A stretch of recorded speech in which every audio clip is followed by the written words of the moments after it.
Hi, everyone. This is Abhishek from ShakeTheCosmos.com. My guest today is Mike Sinyard, CEO of Specialized Bike. And I couldn't be more excited to talk with Mike today.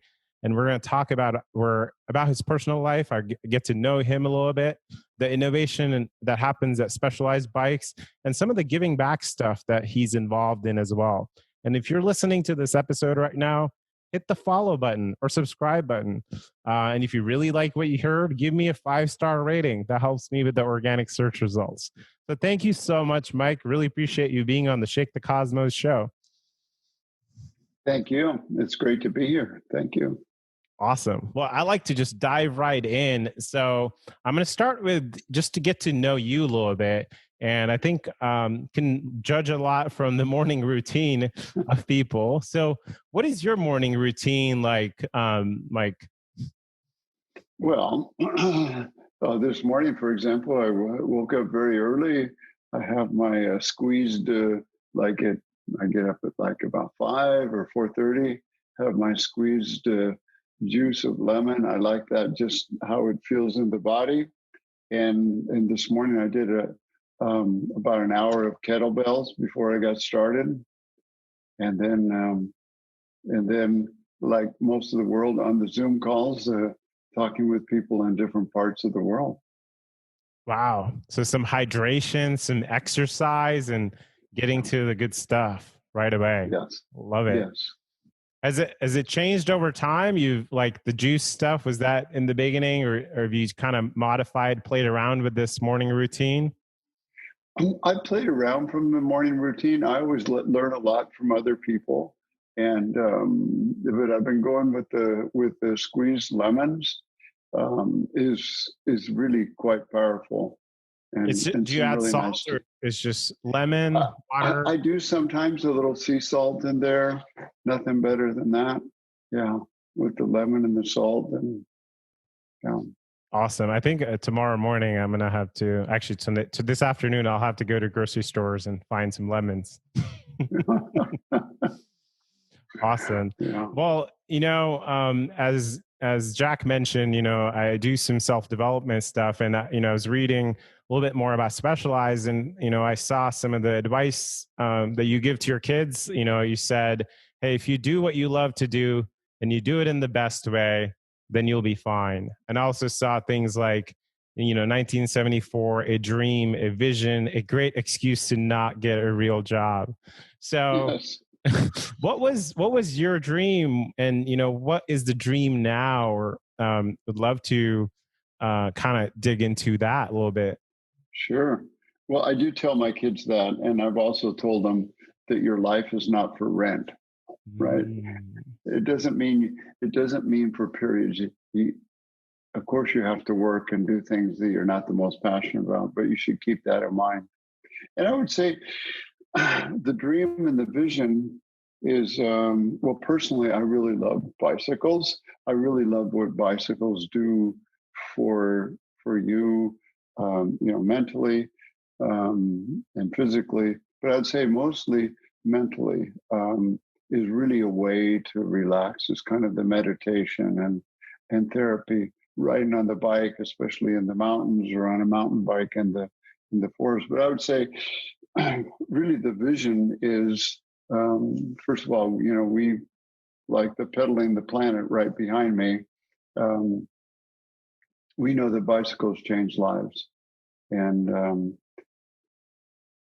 I think at this time in the world, people need that even more than ever, and especially youth need a way to really connect and to be out there and to be active. So I would say for Specialized is, to make the world a better place through cycling. And I have a foundation that's called Outride that, to say what it is, I started Outride because I have ADHD. And I read an article in Harvard Medical once. This kid was saying, riding is my Ritalin. And I read it and I go, oh my God, that's me. That's my son. There's got to be millions of people, right? Millions of people. And I called the doctor and I go, how come there isn't more information on this? He goes, well, there's no drug company to support it.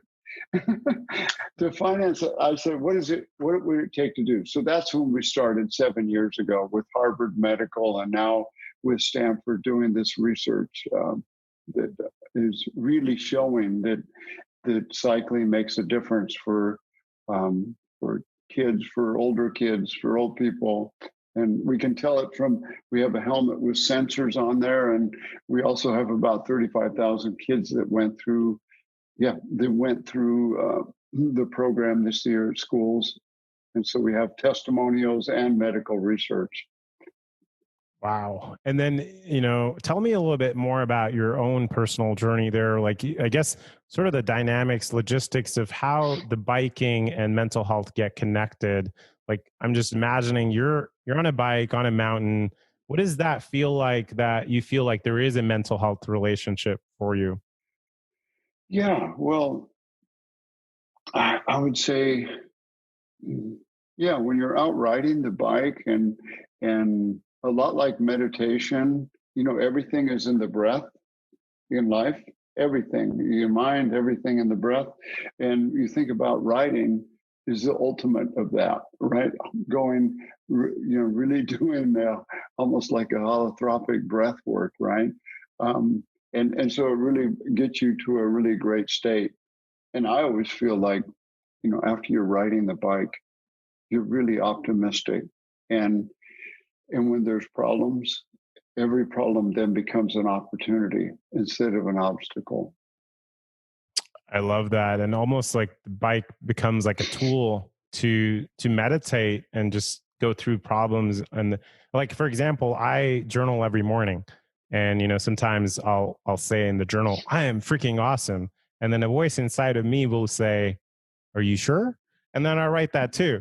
But that becomes my own little way of fighting my own naysayers. I like that. The biking is also with that. Completely. Yeah, completely charges you up and gives you energy. And I've seen that so much with young kids, that it just powers them up, and all of a sudden it's something you can do on your own, and you don't have to compete with anybody else.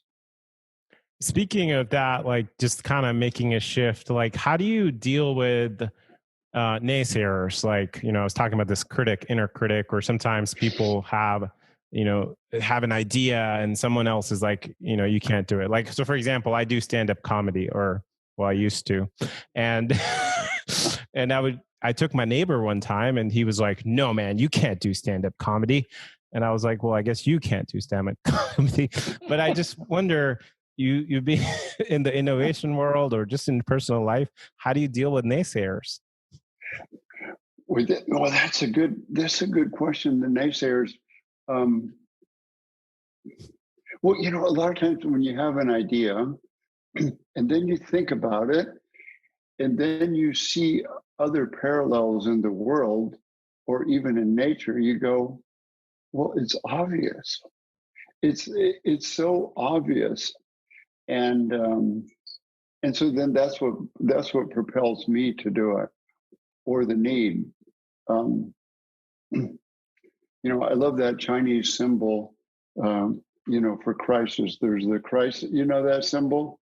I don't, but Well, I've got it right here. I can, on the thing, I can pull it over if you want me to hold it up. But it's like one symbol is danger, and the other one's opportunity. So every time in life of a crisis, there's a danger, but then there's also an opportunity to turn it into a great thing.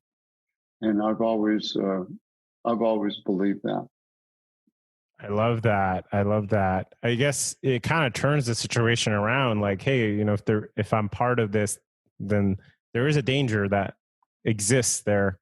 Um, and I guess, like, what would be your suggestion to someone that has a side hustle? Maybe they want to make it their kind of like a real hustle, and they're getting past that stage. Yeah. Well, I think the thing, if you have something that you believe in, um, to just keep experimenting, to keep trying different things, and and talking to different people and trying things. And sometimes, they say, oh, in business, so there's the economies of scale. And that. I go, I love economies of tiny. Economies of tiny, just doing things in a very small way and seeing how it works. But I would say, in some ways, a mentor of mine said, sometimes having will is more important than skill, because if you have the will, you'll find the people with the skill. Wow. I think I should just hit pause on this podcast, digest this for a little while. So what really true. Yeah. I mean, what's an example of something like economies of tiny, that you might have done that kind of comes to mind, that's not huge and maybe not as visible, or just maybe an example that people can kind of think about? Well, I think even starting the foundation of Outride, it was okay. So I read about that and I thought, well, I was working with some young kids that had opiate addiction. And I said, well, you know what? I tell you what, I'll pay you full time, but you have to ride your bike 80 miles a day. And they go, 80 miles, that'll take all day. And I go, that's the point. You'll be so exhausted you can't do anything else. But I would say just trying things, right? Just trying things. And it's like you with the stand-up comedy, where you just did it, right? And you don't get discouraged of other people saying no. And I think you read the book Outliers, and people that have done really well at things, whether it's Steve Jobs or Bill Gates, they have been doing that for a long time. And they were possessed, and obsessed, and they never gave up. And I would say that's the main thing, is just the determination. I appreciate that. I was actually in French Polynesia recently, and I guess, speaking of determination, I swam with sharks, and I used to be scared of them, and now I think of them as dogs of the ocean. So, well, I appreciate the example. So I guess, kind of shifting to the innovation piece, and that happens at Specialized, and kind of setting the stage here first. What impact has COVID had on the business of bikes, or maybe you could speak specifically or industry wide? Well, I would say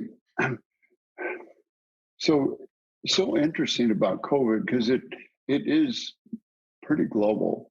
And I would say it's had a pretty universal effect. I would say in some ways it's brought out the best in people and the worst, right? And I would say the best that I see, it has made people much more family oriented, right? Focused on health. And the bicycle has become at the center of that culture. So that's been really great. And you see families out riding, you see people out riding.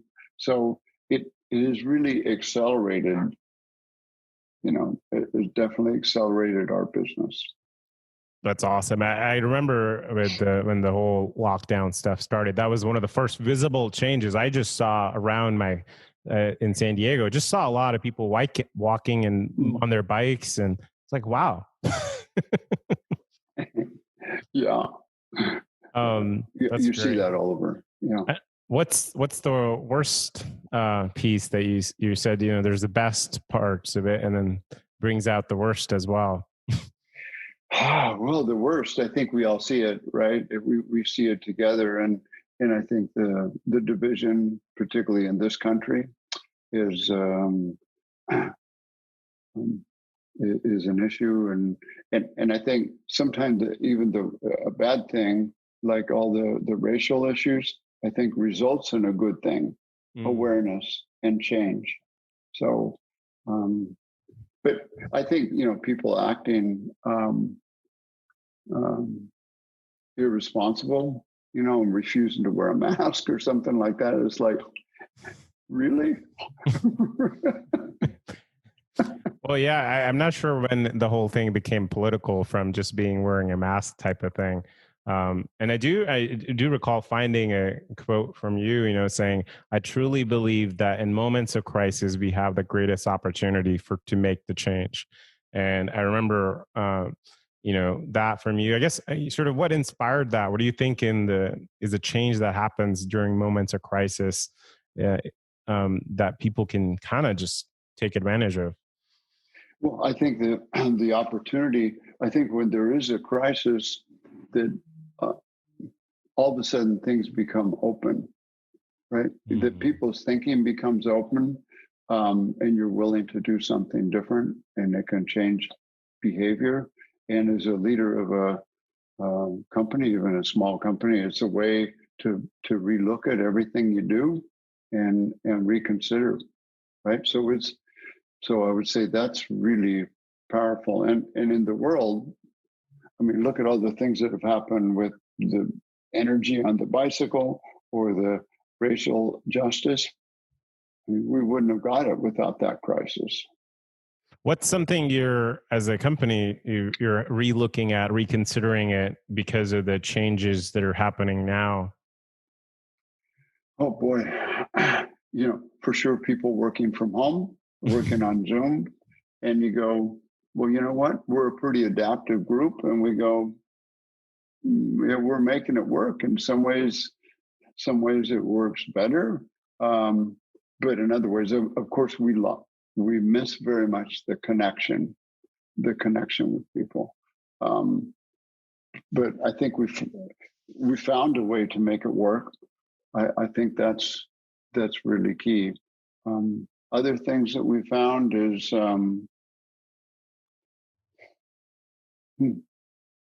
how to get to the point quicker.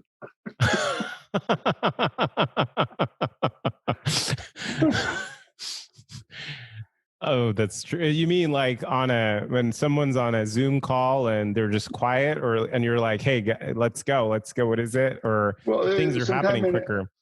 in a crisis, you have to make decisions, right? You can't ponder this thing and things like that. And so I'd say that's been a lot of really good changes in that endeavor, right?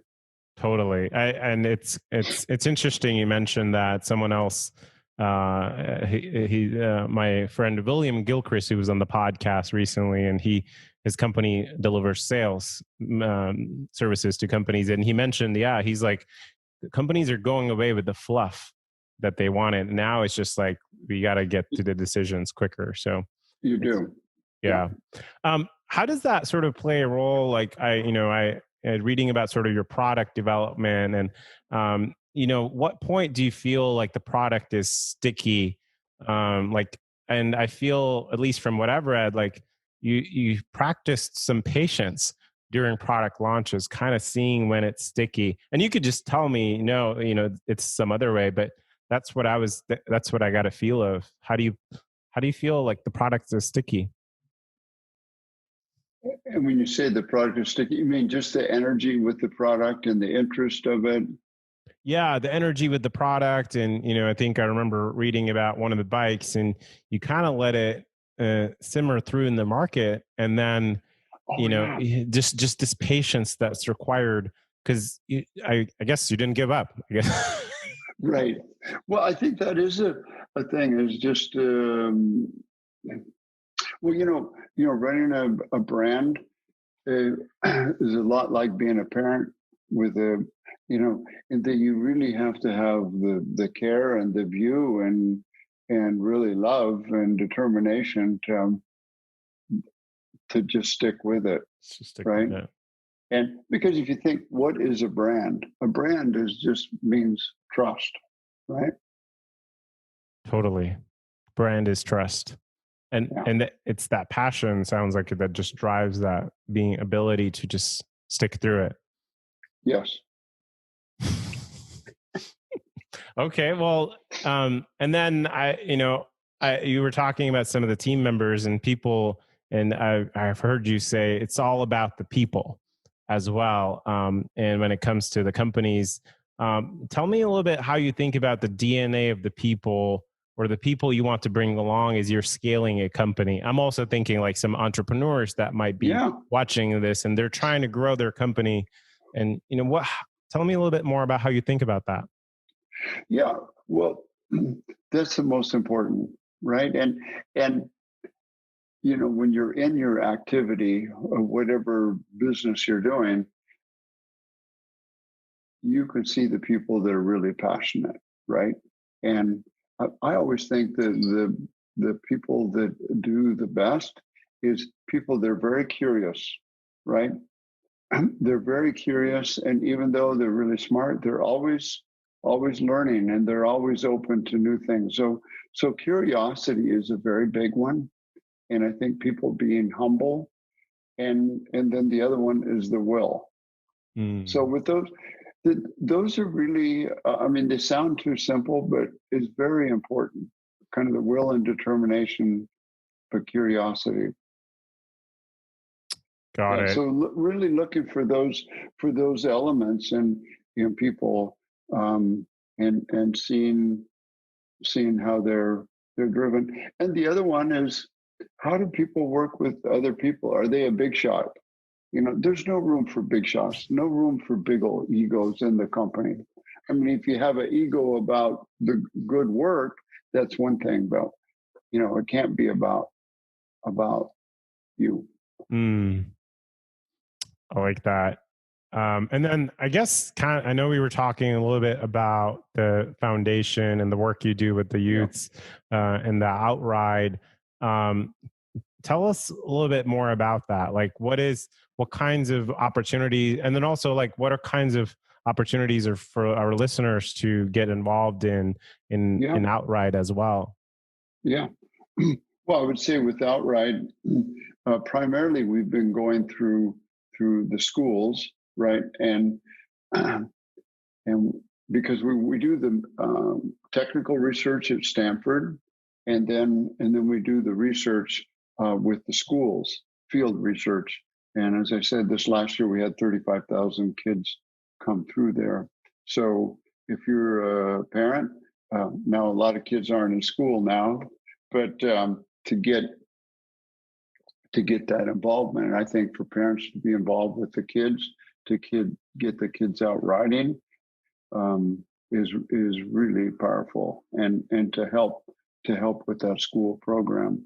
And I would say, as a parent, the most powerful thing you could do is just go ride with your kid, right? Mm, Like with my kids, I rode with them when they were little, and I can still do that now. It's a connection we have. yeah. I wonder what happens differently when it's riding solo or if you're riding in a group as a family or friends. You feel a different type of connection with that. Yeah, you feel that shared experience of a connection, which is really powerful. It's nice to see that. I live over here. I can see a lot of the families out riding um, on the dirt trails and things like that, and the kids are just having a great time. Yeah, I think riding together. I actually remember as a little kid, one of my favorite activities was I would just ride solo around the house. I grew up in India. I would just ride solo, literally in circles around the house. And I I'm love it. like, looking back, I'm like, what the heck was I doing? But it was just one of my favorite activities. Yes. Oh man. Well, what I'll do is I want to make sure there's a link to Outride and Yes. supporting that in the podcast description as well. So how can people get to Outride and learn more or about that?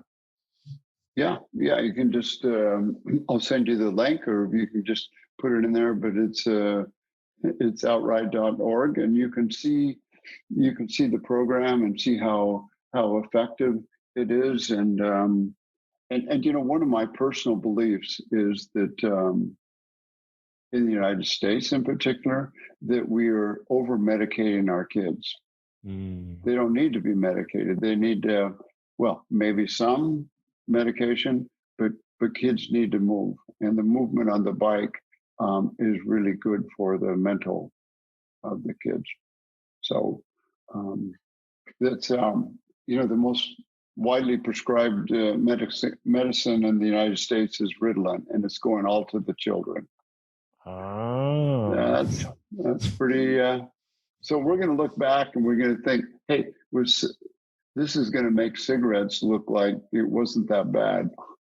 Yeah, maybe they should be putting the bad pictures that they put on. At least when I was traveling Europe, they have really crazy, ugly pictures on cigarette packages to discourage people from smoking cigarettes. Yeah. Well, that's a good point. The pharmaceutical is that's a big one. Mm-hmm. Well, as we're wrapping up here, any other thoughts or any exciting things happening at Specialized that you want people to check out? Yeah, I would say ride a bike. Getting a bike is a great thing, and during this COVID, so since March, I've moved my car 3 times. and in some ways you find, well, you don't really need to go places like you think you need to go, right? But really, I think finding a way to get in a good mindset. Cycling is kind of like a meditation in itself, right? That people can be healthy and particularly kids. And I would say for business, follow your passion. And if people say that it can't be done, then that should make you even more excited.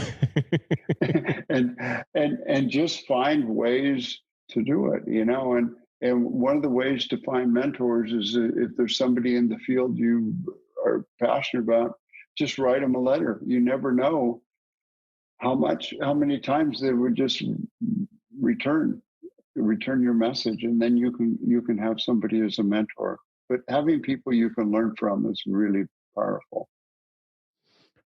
Awesome. Thanks, Mike, for making the time to be on the podcast, and truly inspiring. Thank you.